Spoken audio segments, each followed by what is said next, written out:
let's talk embroidery hoops that came with the Pfaff Creative Icon 2, plus one extra hoop that I am a fan of and why.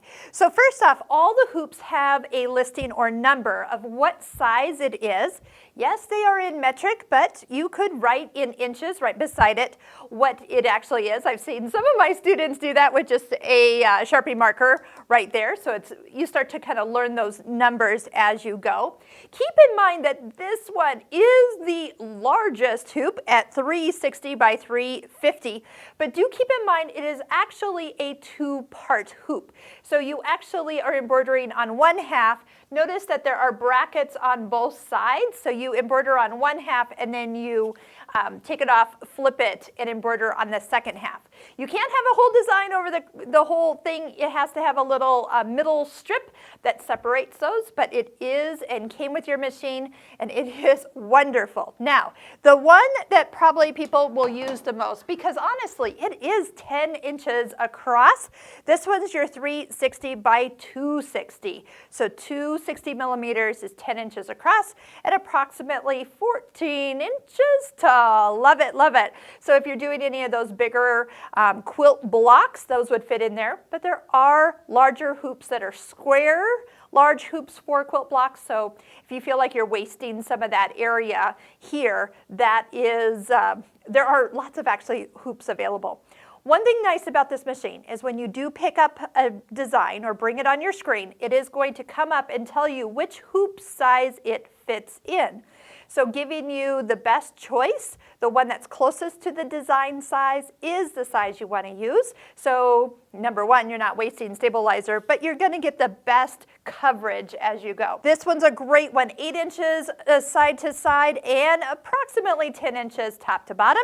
The 260 by 200 hoop was included with your machine. And then the smallest hoop that came with your machine is about 5 by 5. So this is all wonderful features to start using.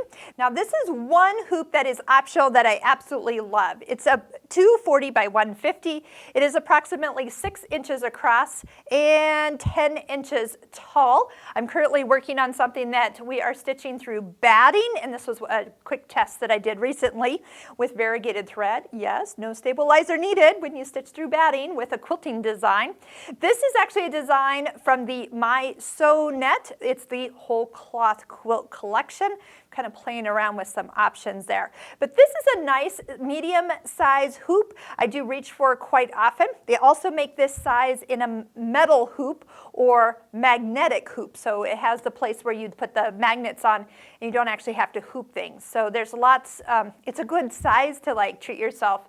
And again, not waste too much extra stabilizer when you're trying to go from like the small one up to the next one. This is kind of the nice little middle size. Once again, when you pick a design, it will tell you which hoop it fits in. You will then need to choose the hoop you are planning to use. So you'll see that as we start to pick a design, you still must always tell the machine which hoop you are actually using. And if you don't, the machine will tell you, please attach the right hoop. And you're like, but oh wait, I didn't tell it which hoop I was doing.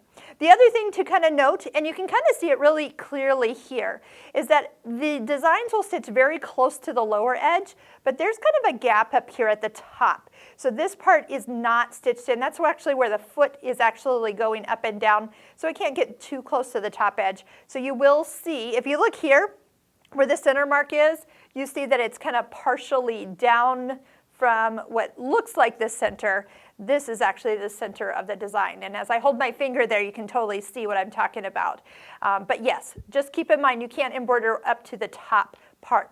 The other thing to be aware of are these clips. So as I've got this nice and tight in here, one thing I don't want to do is pop these in and out. I want to go ahead and start by loosening the screw and then releasing the clamp.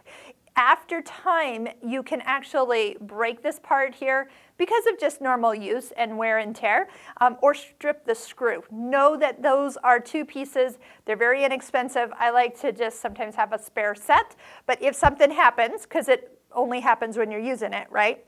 If something happens, just remember you've got another set in another hoop that you could use in a pinch. So if it's on the weekend, it's okay. But usually once I replace the one I need to replace, I always buy a spare, and then I don't have to worry about that. But those do eventually wear out just because sometimes we're not as careful as we should be with those. We're going to be talking about the bracket. The bracket actually is how the machine senses which hoop size you've put on and knows when you put on the wrong size.